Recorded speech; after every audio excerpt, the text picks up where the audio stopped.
Students, अब मैं आपको पढ़ाने वाला हूँ disadvantage of double entry system. जब किसी एक सिस्टम में गुण होते हैं तो साथ में अवगुण भी पाए जाते हैं। जब गुणों का समावेश होता है वहां अवगुण भी समामेलित हो जाते हैं। प्यारे बच्चों, इसके डिसएडवांटेज क्या क्या है? इसके डिसएडवांटेज ये हैं कि इस सिस्टम के अंदर हमें बहुत सारी बुक्स रखनी पड़ती है। अगर हमारा बिजनेस छोटा है तो दो बुक्स तो जरूरी है हमारे लिए, वो है जर्नल एंट्री की बुक और लेजर पोस्टिंग की। ठीक है मेरे बच्चों, लेकिन अगर हमारा बिजनेस बहुत बड़ा है और व्यापक लेवल पर फैला हुआ है तो उसके लिए हमें जर्नल और उसकी सब्सिडरी बुक्स रखनी पड़ेगी। जर्नल एंड इसकी सब्सिडरी बुक्स रखनी पड़ेगी, अर्थात हमें कैश बुक अलग से रखनी पड़ेगी, सेल बुक अलग से रखनी पड़ेगी, सेल रिटर्न अलग से, परचेज रिटर्न अलग से, परचेज बुक अलग से, बीआर, बीपी, इस तरह से जर्नल जो प्रॉपर की बुक होती है वो रखनी पड़ती है। 7 या 8 बुक्स रखनी पड़ती हैं। इनके संबंध में ये सिस्टम एक एक्सपेंसिव सिस्टम है, क्योंकि इसके अंदर जो है हमें प्रॉपर ट्रेन आदमी चाहिए जिसको एजुकेशन है, जिसको नॉलेज है। वो नॉलेज के आधार पर एंट्री को समझ सकता है, डेबिट क्रेडिट के रूल्स उसे पता है तो वो रिकॉर्ड कर सकता है। ये सिस्टम के अंदर बुक्स बहुत ज़्यादा रखनी पड़ती हैं, इसीलिए ये क्वाइट एक्सपेंसिव सिस्टम है। प्यारे बच्चों, ये सिस्टम एक्सपेंसिव रहता है। ये सिंगल एंट्री की तरह कहीं सस्ता सिस्टम नहीं है। इसके अंदर रिकॉर्ड्स प्रॉपर रखे जाते हैं, बुक्स ऑफ अकाउंट्स की ज़रूरत होती है, इसीलिए ये एक्सपेंसिव सिस्टम है। दूसरा, it is quite difficult to apply the rules of debit and credit. Debit और क्रेडिट के रूल्स अप्लाई करना आसान नहीं है।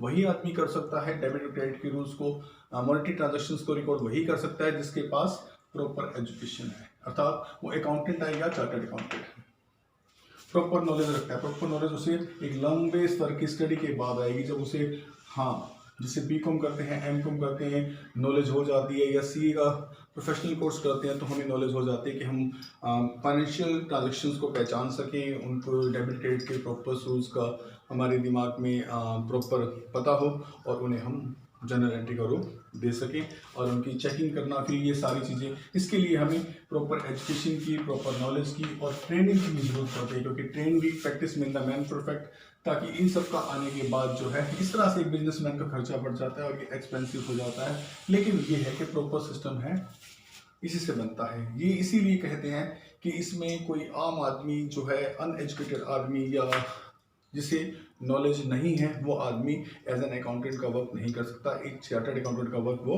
नहीं करता, ना तो अकाउंट का वर्क कर सकता है, ना ही चार्टर्ड अकाउंटेंट का वर्क कर सकता है। जी हाँ, ये हो सकता है कि वो कुछ स्टार्टिंग लेवल का, इनिशियल लेवल का बुक कीपिंग का वर्क, क्लरिकल टाइप का वर्क कर पाए, लेकिन as an proper accountant, as an chartered accountant वो वर्क नहीं कर सकता। बिना प्रॉपर नॉलेज के, बिना प्रॉपर ट्रेनिंग के, बिना प्रॉपर एजुकेशन के वो नहीं कर सकता है।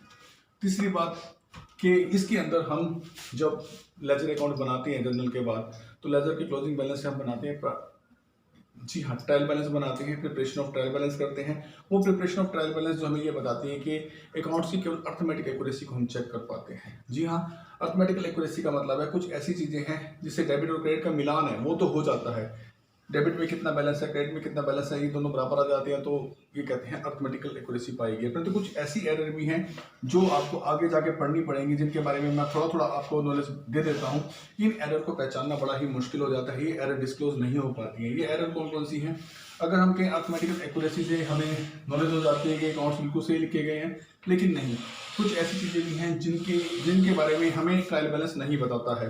वो है error of omission. Error of omission का मतलब है अगर हम कोई एंट्री करना भूल गए हैं दोनों पक्षों में, डेबिट में और क्रेडिट में, ना तो इससे डेबिट इफेक्ट हुआ ना इससे क्रेडिट इफेक्ट हुआ, अगर किसी ट्रांजेक्शन को पूरी तरह से भूल गए हैं, ओमिशन कर गए हैं, भूल गए हैं, तो उसका ना डेबिट पे असर पड़ेगा ना क्रेडिट पे असर मिलेगा और अर्थ ट्रायल बैलेंस मिल जाएगा। अर्थात वो एंट्री पूरी तरह से हट गई है, अगर नहीं रिकॉर्ड भी किया, रिकॉर्ड में नहीं लाए हैं, तब भी वो बैलेंस मिलेगा।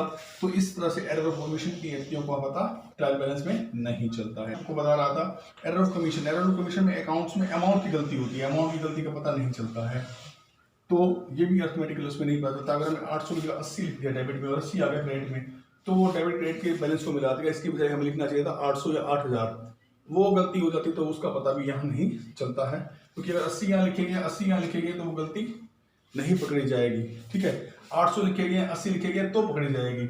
इस तरह से कमीशन की गलती, अमाउंट में डिफरेंस की गलती का पता नहीं चलता है। Error of principal. प्रिंसिपल का मतलब होता है किसी एक अकाउंट से सिद्धांत की गलती करना, किसी एक रूल्स की गलती करना। जी हाँ, उसका पता भी इसमें नहीं चल पाएगा आपको। कंपनसेटिंग एरर, कुछ गलतियां ऐसी होती हैं जो एक गलती दूसरी गलती को ढक लेती है, ऐसी एरर को हम कंपनसेट एरर कहते हैं। इनका पता भी हमें ट्रायल बैलेंस में नहीं चलता है। सो ये रहा डिफरेंट एंट्री सिस्टम की कुछ डिसएडवांटेजेस। परंतु फिर भी एडवांटेज और डिसएडवांटेज की अगर हम तुलना करते हैं तो एडवांटेजेस का ज़्यादा महत्व है, इसीलिए डिसएडवांटेज को इग्नोर करते हुए सारे बिजनेसमैन और गवर्नमेंट भी इसी डबल एंट्री सिस्टम को अपनाने के लिए कहती है और अप्रूवल देती है।